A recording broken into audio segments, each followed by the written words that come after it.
Emily, thanks. The stigma against mental health in the United States prevents some folks from asking for help.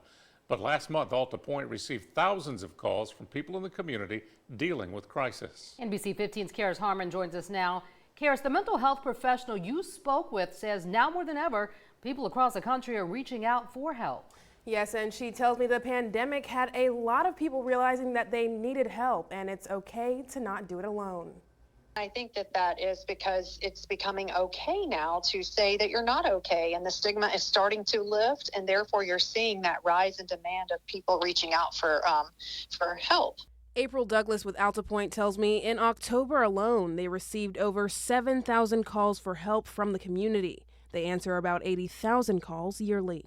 I think that it's showing that people recognize that mental health is just like your physical health, that there's no difference, that there's no shame in having a mental health issue. I spoke with members of Terrence Duncan's family today, the man that took his life on Government Street on October 31st. His mother, Beverly Duncan, tells me it was hard to see him suffer leading up to his death. I watch my child every day for a year struggle. He was always paranoid. He always thought people was watching him, trying to do things to him, but at the same time people did play games with him because they knew where his head was.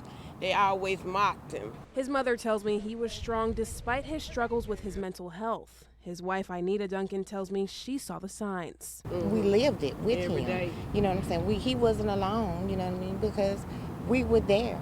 You know what I mean? We tried to do everything that we possibly could, but it was all left up to him on whether he wanted the help. As everything was unfolding, many referred to Terrence Duncan as a suspect. His daughter, Joycelyn Duncan, is clearing his name, telling me he was a victim of mental illness. So he just was someone that had something going on in his life at that moment that needed help.